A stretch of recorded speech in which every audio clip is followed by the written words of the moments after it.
bersumpah lagi. Walal akhiratu khairul laka minal. Ini yang hebat. Saya kemarin bikin quotes, lalu kita sebarkan. Ini sebetulnya di antara esensi surah Ad-Duha. Kata Allah, Muhammad, saya bersumpah kepadamu, yakinkan pada jiwamu, nanti saat kamu ke akhirat, suasananya akan lebih enak dibandingkan dengan sekarang.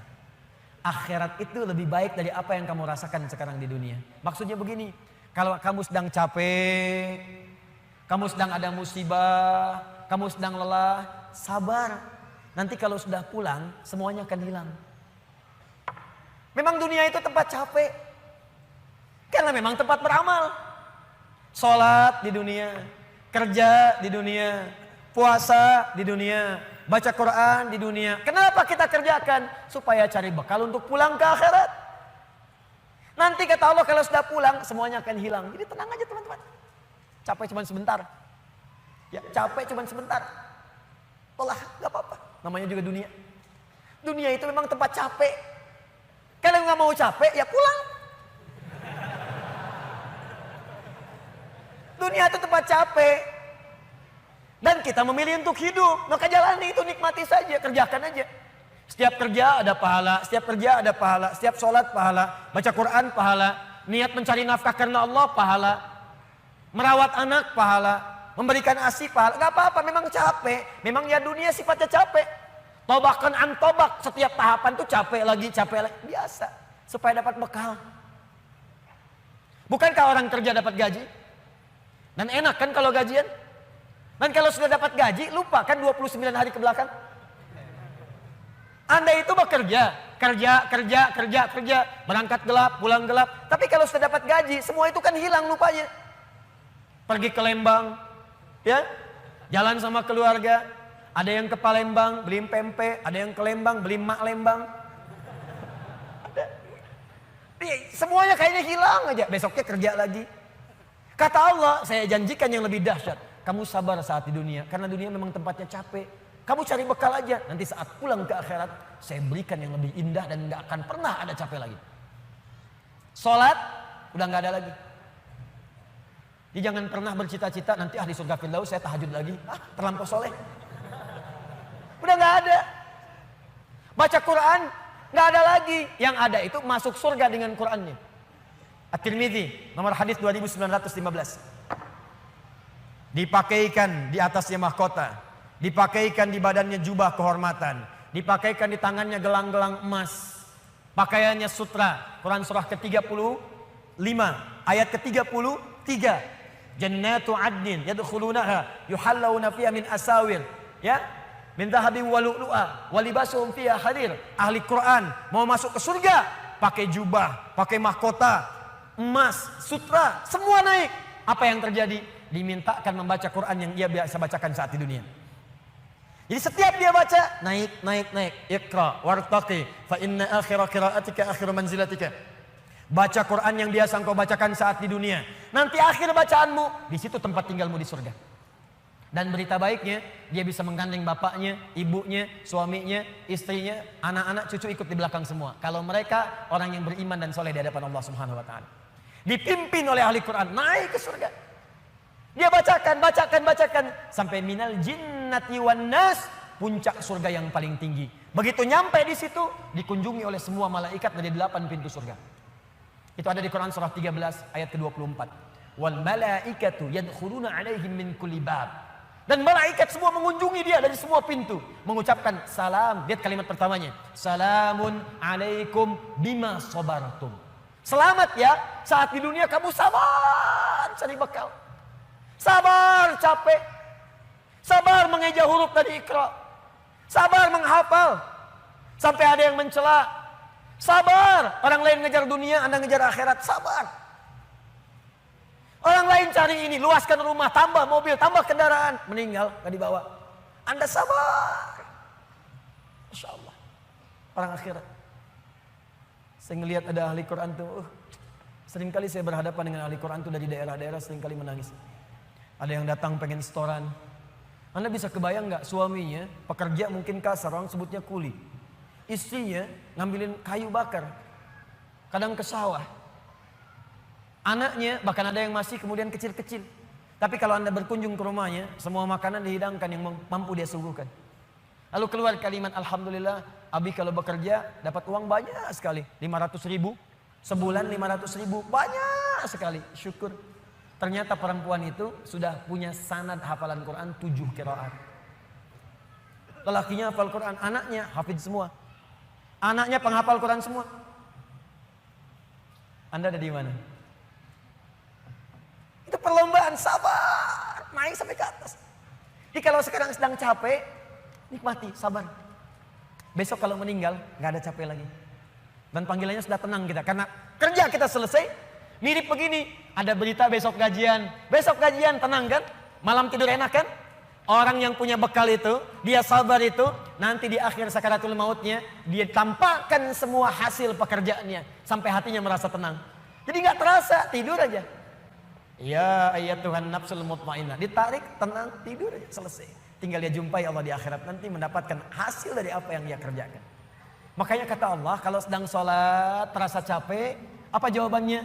Sabar ya, walal akhiratu khairul laka minal ula. Nanti di akhirat nggak ada tahajud lagi. Kalau sedang menghafal Quran capek, sabar ya, nanti di akhirat nggak ada menghafal lagi. Abadi sifatnya, wafat selesai hafalan itu. Kalau sedang kena musibah, sabar ya, sabar. Jalani dulu, zikir kepada Allah supaya dapat pahala. Nanti setelah meninggal gak ada masalah lagi, tenang. Nanti pulang selesai semua. Jadi kalau ini kita tanamkan dalam jiwa kita, setiap punya masalah nanti beres kok insya Allah. Selesai kok. Memang saya jalani aja sampai waktunya saya wafat. Saya pulang, saya dapatkan semua kenikmatannya. Masya Allah. Ustadz beneran? Benar. Surganya banyak? Banyak Ustadz. Alhamdulillah. Tapi Ustadz, kalau di surga pengen ngerokok bisa enggak? Ya kalau bisa silakan ambil apinya di neraka misalnya. Ya, nikmat, sudah selesai. Kemudian apa yang terjadi? Wala saufa yu'tika rabbuka fatarda. Ini yang paling dahsyat. Nanti di akhirat kata Allah, kalau kamu sabar saat di dunia sekarang, Bu, Pak, sabar tahajud, sabar merawat anak, sabar sekolahkan mereka ke pesantren, sabar talaki Al-Quran, sabar berjamaah ke masjid, Anda kerja di pemerintahan, kerja jadi pegawai, ada yang berdagang, ada yang bisnis, sabar. Waktunya sholat, waktunya zakat, sabar. Nanti kata Allah, saat pulang ke akhirat, wala saufa yu'tika rabbuka fatarda. Saya akan berikan semua yang kamu inginkan sampai puas. Kaidah nikmat itu, kaidah nikmat. Semua bicara termasuk dalam Al-Quran. Selama hidup di dunia. Kaidah nikmat itu gak ada yang pernah puas. Saya ulang ya. Nikmat itu gak ada yang pernah puas. Contoh. Punya sepeda nikmat bukan? Punya motor nikmat tidak? Punya mobil nikmat tidak? Pertanyaan saya. Ketika Anda dapat sepeda, apakah merasa cukup dengan sepeda? Kalau sudah dapat sepeda pengen apa? Sudah dapat motor pengen apa? Sudah punya mobil pengen apa? Pesawat, garasi nggak punya, nerbangin nggak bisa, masih pengen. Belum menikah pengen apa? Menikah. Sudah menikah pengen apa? Punya anak. Sudah punya anak pengen apa? Pengen cucu. Semua terus, jadi nggak ada puasnya. Nikmat itu terus pengen. Nanti di akhirat kata Allah, nanti di akhirat saya akan berikan kepadamu sampai kamu puas. Sampai Anda mengatakan, ya Allah, cukup ya Allah, puas. Sekarang mah pengen terus, pengen. Nanti puas ya Allah. Cukup puas. Ini semuanya nikmat. Sampai selesai semua. Makanya bersabar dunia sebentar. Sebentar mas. Besok meninggal, selesai masalah. Mau besok meninggal? Susah. Sabar. Dan alhamdulillahnya nggak ada yang dikasih tahu kapan meninggal. Kalau diberitahu, bisa jadi kita pun gak semangat. Sebentar lagi Anda akan meninggal. Jam 8 lewat 45, lewat kemudian 45 detik. Waduh, kajian udah bubar gak pulang, di masjid aja. Astagfirullah. Kenapa Pak? 2 menit lagi. Jadi amalan gak terencana. Ini karena kita nggak tahu kapan wafat, kita bisa merencanakan. Malam ini tahajud insya Allah jam sekian. Saya mau istighfar jam sekian. Besok subuh di masjid A, zuhur di masjid B. Punya rencana. Dan ketika merencanakan, niat muncul. Dan itu niat ketika muncul, pahala dituliskan. Bukankah innamal a'malu binniyat? Innamal a'malu binniyat. Di ketika niatnya itu sampai, pahala dituliskan. Ini panitia ini nggak akan dihisab, nggak akan diberikan pahala berdasarkan mic-nya bunyi atau putus.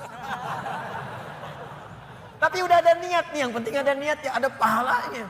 Masalah bunyi putus perjuangan saya di sini. Jelas ya? Baik, wala saufa yu'tika rabbuka fatarda. Jadi gini maksudnya, kalau sedang capek, sedang lelah, apalagi kemudian beban itu datang dari orang-orang terdekat. Teman sekantor tiba-tiba misalnya nampak mengkhianati, ada mencela, ada macam-macam. Ingat Allah, maka Anda akan lapang. Ingat Allah, maka tidak akan ada beban.